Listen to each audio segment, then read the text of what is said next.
Only time will tell where this lands in the Parthenon of 12:30 shows, but I have a feeling it's not going to be in the main building.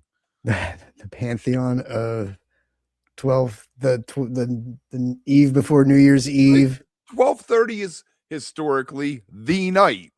And maybe there was too much pressure on it in my head, but I liked the other two nights better than this. But this had the best, for my money, piece of music out of the three shows. Pantheon, yes, exactly. For right now, I wasn't quite sure where it was going with that pronunciation. Yes, I agree with what you were saying before. In fact, a couple years ago, the 12:30 show was my 99th show, and New Year's was like, I think my 100th. Is that what it was? It was something around that. I think that, and it was such a great show. Like, it was a fantastic one to have hit the 99 with. So I was very excited about that. And like, yes, normally, I mean, there were some good things tonight that got you excited. And again, you look at it on paper, especially the first set on paper, you're like, yes, all of that, please. So yeah, I don't know. We can get into it, but yes, I let me start off by saying tonight that Chalkdust was an opener and Ghost was an opener tonight. And also they played Blaze On. So I think for once I might have actually got a couple points in the Marvin BOTT.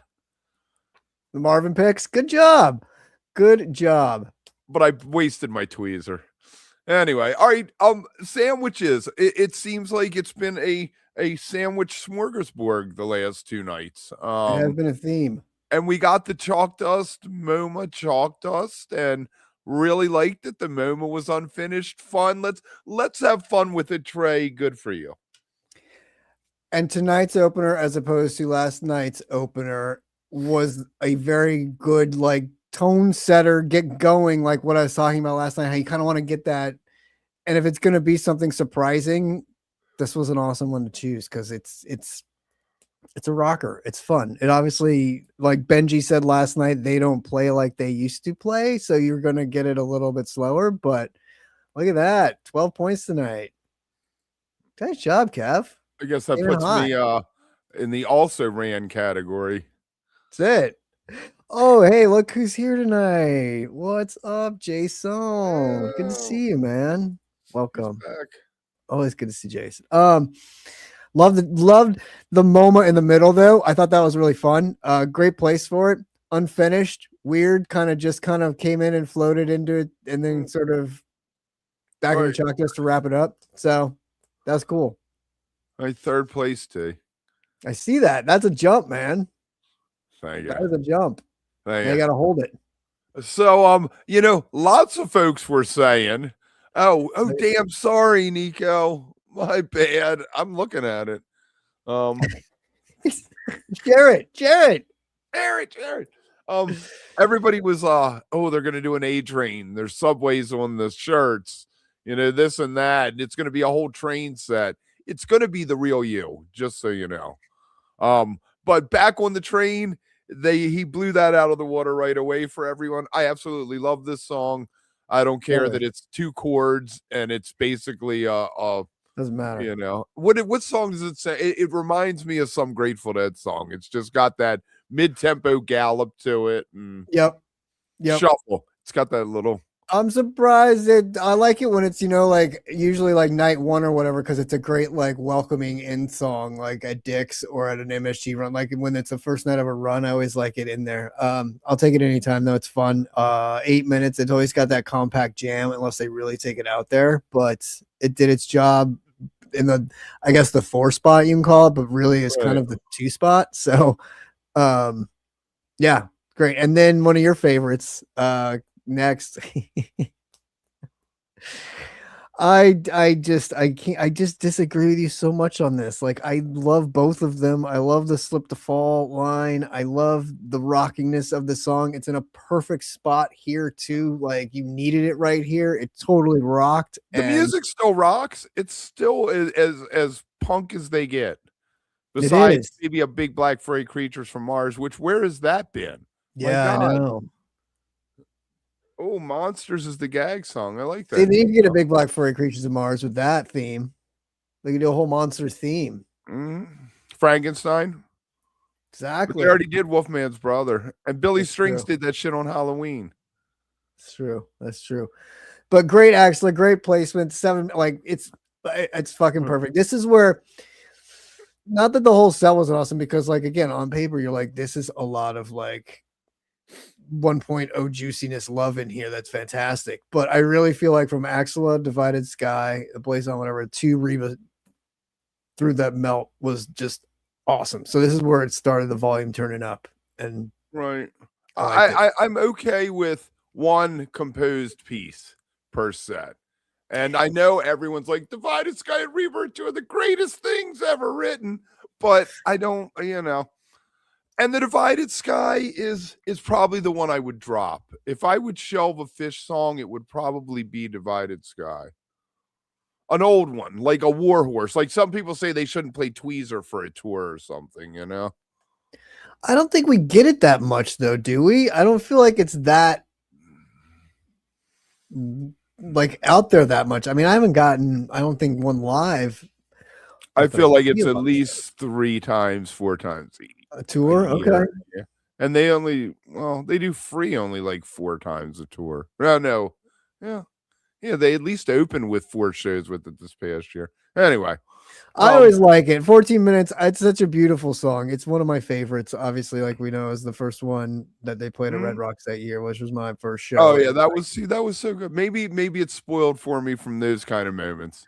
Right. Look, the storm's gone. It was great. It was so, that was the most perfect, one of the most perfect moments at any PHiSH show I ever had. Really, I must say.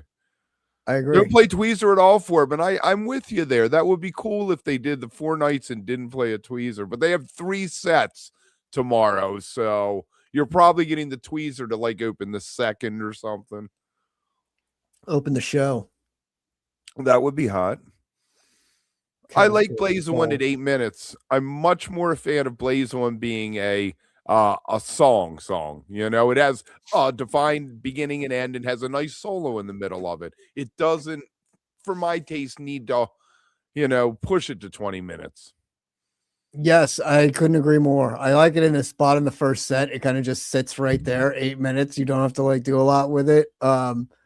It's almost a throwaway where you could have just thrown that 8 minutes onto a better tube jam and let tube jammed out that whole time. But Trey's going to put those songs in there and get that extra one without doing what we would rather him do. But it's fine. 8 minutes. Yes. I'll take that any day over it being somewhere in the second set and taking up a ton of real estate when it jams out so much. I'm just not I don't know. It doesn't need a jam. I like that it's kind of been brought back in as well. You know what I mean? Like we haven't gotten a long Blaze on jam in a while. So yes.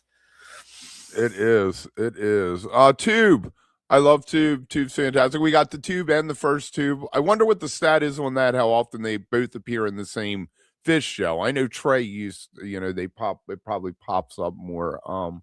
Yeah. I like Tube. Tube was solid. It didn't fuck, but it jammed, but it didn't jam. Like it was a tight jam. I feel like Trey was being ADHD Trey tonight. He was jumping from thing to thing and he couldn't find anything to land on until we get to the second set.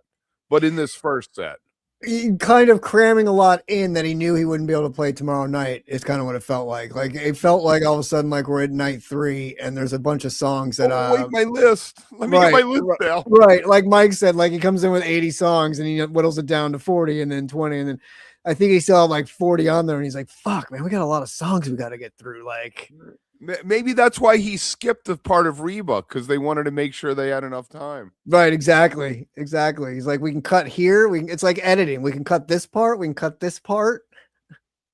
Right. You are absolutely right with this.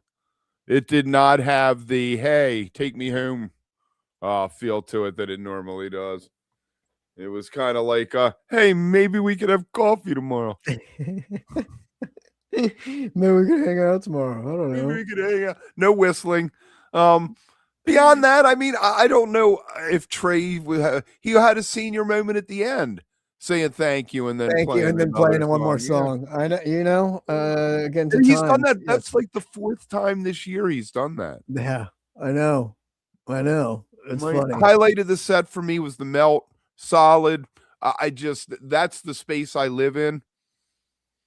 It was so good. I mean, it was so good when it does that. When it goes into that space, it's just so good. When anything goes into that space, which is why I wish like Carini would go back into those spaces, or like some, the well needs to go into those spaces. Egging a hole in those spaces. Like find that raunchy, breaking down, just dirty, loud, annoying almost guitar, and then to drop back into it when it's like you like with the Bowie drop too, but that when it comes back in, as soon as you hear him start bringing it back, it's just chills. You're like, we found our way back through the sludge and the darkness. Yes.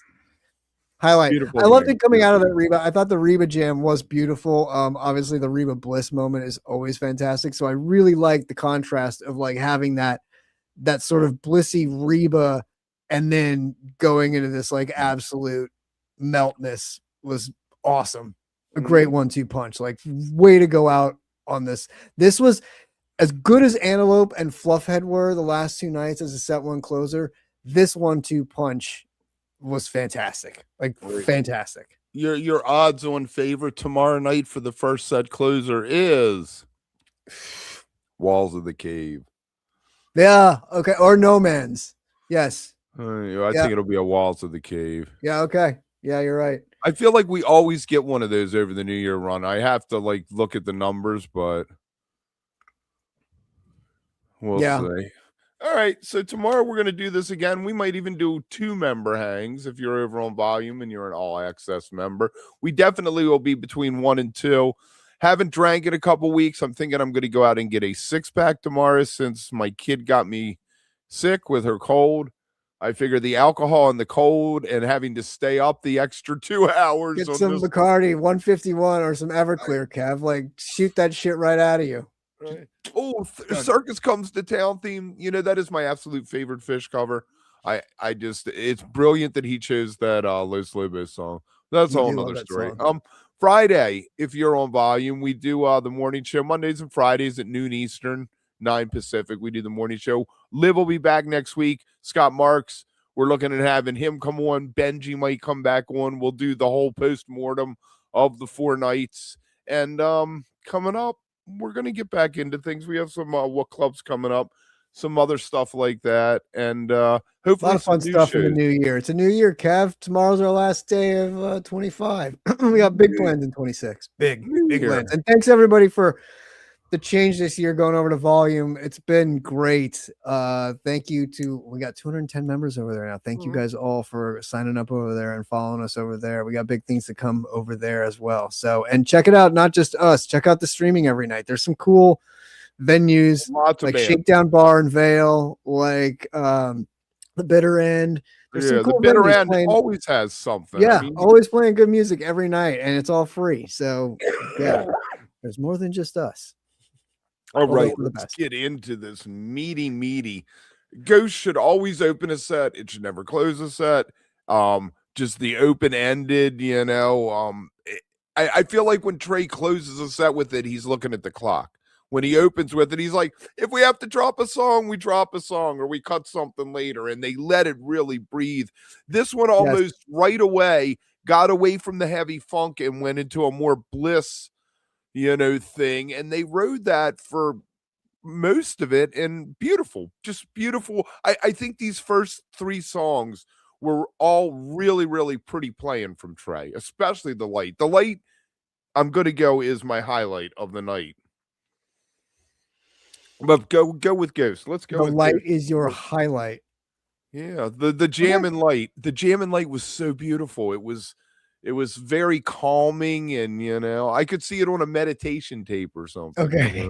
Yeah, I agree. That was the one that I forgot what song we were in that. We'll get to it in a minute. Like I thought we were still in Ruby Waves. I forgot we went into light. So it was fun because I was lost into the jam, like you were saying. Like it totally got me, which is where I always want to be. But Yeah, we'll come on. Ghost, great way to open. 16 minutes was also a solid Ghost. I was wondering what it would do in that one spot. Kind of like what we talked about last night with Benji, how the first 3 songs, you're not quite sure ever of which one's going to be that one, or Perfect side and of a tape, those first 3. yeah, and I thought tonight all 3 of these were kind of the one. None of them kind of, they all, because 16, 15, 15, they're all pretty much the same length, and they all did a good jam. You know what I mean? There wasn't one where you're like, no, this one was a longer, better jam than this one. I get what you're saying about Light, but they all 3 of them had something cool in them that was unique to it. I thought it was great. Ghost, always a big fan of that. And yeah, it was cool seeing it open. Like, it was a fun opener. I like how everything was 15 minutes. We didn't have to push everything to 20. You know, maybe they did leave a little something on the table, but maybe it goes to that thing of always leave them wanting more.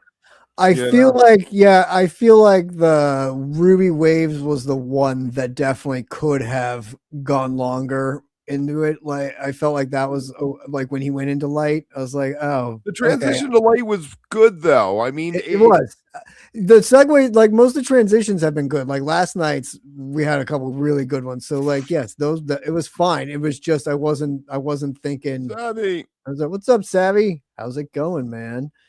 I was going to answer a question that somebody asked up here. Oh, the last show we attended. My last show was the Bowl out here in April. I don't know what Kev's last show was. Mondegreen. Mondegreen was your last show? Yeah. Okay. I did the whole summer tour. I sat here with you and did the whole summer tour. That's right. I guess I could have gone up to I guess the spring tour was out here and in Seattle and shit. I tell you what, it's just, I don't know. It's cheaper to sit home and watch it.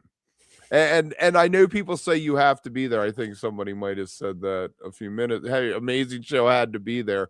I don't necessarily have to be there. I don't think. Hey, you had an amazing. You came out and said what was it? Night one was that first set was at that time. You were like set of the year than SPAC. Right. Yeah. Yeah. Fantastic. So, I tell you what, Ruby Waves, so it's one of their most consistent vehicles that they tack a jam on to the end. When they do sing the pinball lyrics, I think of the Dead movie, the guy playing pinball in outer space, and absolutely as one of the best jams, right? Songs. They're like even Soul Planet, when he plays it, like you usually get a fantastic jam out of it, but you got to get through the Prison of Limes. Like it just, it's a killer. So right, Light was beautiful. It was delicate. It I guess my whole thing is it's a little self-helpy. Your obstacles are stepping stones. You know, it sounds like you're at a AA meeting, I guess, a little bit. But yeah, I mean, just the playing one, it is just ethereal what they do with it. The whole band. Yeah. They were so gentle with it. Did you think Paige was quiet? Well, we're gonna get to the next song. I was like, you need to turn that man up. Yeah. I thought he was louder though in Crosseyed, because towards the end of that jam in Crosseyed, he was noticeable before Trey went into Twist. Fair enough. I love But yeah, I agree with you with the Light jam. The light jam was phenomenal. I think it's funny because I was thinking, if Light wasn't what Light is, the lyrics could be a little drift while you're sleeping-esque. You know what I mean? Like if you had Light now come out, rock. It's totally rock, man. You kind of be like, Someone said Paige was sick. Oh yeah, Star Killer? Well, there you go. Bad sandwich. That's why everybody was calling for a meep. But they did not do that. Yes, Savvy. We did say the melt was fantastic. I'm sure in there tonight it had to have been even better. Like hearing him do that guitar breakdown must have been sweet live. Almost Nico, freak out moments. Right. We did see that Trey had the whole board redone and he put some of the other stuff back in. It left me thinking at the beginning of this how long it was going to take him to, you know, since the change. I think they changed the configuration a little bit, but I don't think he missed a beat. To Twist, cross-eyed into Twist is fantastic. But man, I guess I've been spoiled. When was that? Like the second show of Summer Tour? They did that twist that was like 17 minutes long and got so dark and so out there. I'm like, dude, I love Cavern. Cavern's one of my top 10 PHiSH songs, but I would have given it to Twist. I think the segue from Light into Crosseyed was great. Like I liked how that dropped into that. It was a great little moment into that. I thought the getting into Twist, like I said, I thought Crosseyed had a little bit more room. I thought that's where you could have gotten a little bit more because I thought Paige was like really starting to do something there. But yeah, Twist, it was short. That was a short twist. Like you barely got time to get twisted around before all of a sudden you were in Cavern. Nico got twisted around apparently. There you go. Tripping balls and the 6-minute twist. It probably felt longer. I agree with you, Gia. That show was 7-2. Okay, you could say night one still holding the trophy. Fair. That's a fair assessment there. I mean, you know, every show has had something that's one of those moments that you're like, yeah, this is why I do this. So Cavern, I love Cavern. Cavern is just the greatest thing. It is. It's perfect because it doesn't need the jam or anything. It's a perfect song as it is. Right? Song. I like songs. Right. You know, I like songs. Right. What did David Johansen say? Don't bore us. Get to the chorus. We're getting there, Dave. He was in the New York Dolls for you kids who don't know that. He was also Buster Poindexter. If you were an 80s kid. First tube, good for you. Get the first tube to close the set. I like that. Except he thought Cavern was closing the set because he did. I wonder if it's also just reflex with Cavern because even before he did it, I felt like he like saying it even if he wasn't gonna do it. Like, all right, thanks everybody, good night. Like, it's one of those things. It's like I talk about with you with like the Saint Stephen and like when man gathers when another man spills, except in California. They could have just as easily done first tube drift for the encore. So I mean, right, and timed it out that way. It was just really funny though because it felt like reflex for him to be like, see everybody, like he just does, and then he was like, oh, you know what? Not yet. Right. And for the encore, we had the string cheese portion of the evening.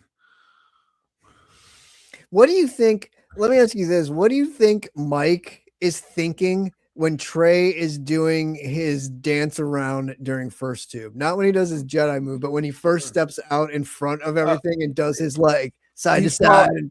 He's probably like, did I sign that permission slip for my kid that I was supposed to sign the other day? I just have to wonder, like Trey's out there like dancing around and like Mike's just standing there like, ham it up, bro. Ham it up, buddy. Ham it up. Paige is usually laughing. Like at the end of first two, Paige usually always has a smile on his face and like gets it. But I always wonder what because Mike looks so stoic and serious up there doing it. And then like Trey even turned around and I gave the fist to like the people in the back looking at it. And I'm like, what's Mike thinking right now? Is he just like, dude, get back up here and like play a song. That was funny. So yes, drift to close the show. If you're gonna do it, I guess that's where you do it because but you know what the thing is, they did it. No, I will disagree with you. That is not where you do it because if you're gonna do it at the end of the set so at least you have the encore to wash that shit out of your mouth with. If you're looking at the clock and there's 10 minutes left and they go into drift, you're like, I can be on the subway headed back to where I'm staying before the lights come up. As soon as they started playing it, the first thought in my head was I would be heading to the after show. I'd be able to get to the after show before everybody else because I would be out the door right now. But you put it at the end of that set and then you first tube the encore with something else is what you could do and switch it around so you're not leaving everybody. You gotta watch leaving shows. I almost left 9388. And when I was walking out during Saturday night, the spinner stopped, put his hand on my shoulder, and said I'd hang out. And they played Ripple. There you go. Right. See, Greg knows from Wild Cheers to Crickets. Well, you're already coming back from the encore, so you're just kind of pumped. You're like, woohoo, what's it going to be? And then it goes into that, and you're like, oh. Dude, I have to do Frankenstein. Hey, you can love it. People love it. I'm glad you guys love it. People laugh at me at stuff I like, man. They're like, really? That's exactly right, Jason. straight out. Like, I'll see y'all getting bacon wrapped hot dogs and heading to the after show for everybody. I've already sucked down 2 balloons before you're even out of your seat. Before you even get to the stupid reggae part of the song. Oh, Kevin Lord from the Spinner. Yes. I used to stand and like hang out with the Spinners because if you stood on the edge, no one bothered you. Yep. You just didn't want to get elbowed. Just spun into. Spun into, yes. All right, so we'll be back tomorrow. We love you guys. Thank you. We've had an incredible year. This was our 442nd video on YouTube this year. So thank you for everything. Really. We couldn't do this without you. And we started doing this to build a community. And here we are. And here we are, and here you are, and here's our community. And thank you guys for being a part of it. You make it what it is. This is awesome. Go join the Discord. Put in your pick 5 for tomorrow night on the bot, and join them in the chomping room for some hilarious takes and some fun talking to the thing. I keep forgetting to go there tonight. I wasn't in the mood, but tomorrow night I'll probably be in there hanging out. And then member hangs between first and second set, and then maybe we'll do a little champagne drunken hello between 2 and 3 and talk about the gag for the members, and then the post show. So get well, Kev. Feel better. Happy New Year, guys. Enjoy the last day of the year tomorrow. Stay safe out there. Be well. We got a good one here. What is it? Oh yeah. There you go. There you go. See you tomorrow. Love and light. And everybody thinks I'm high, and I am. What's up, dog? Fascinating. Absolutely fascinating. Let's go, Dave.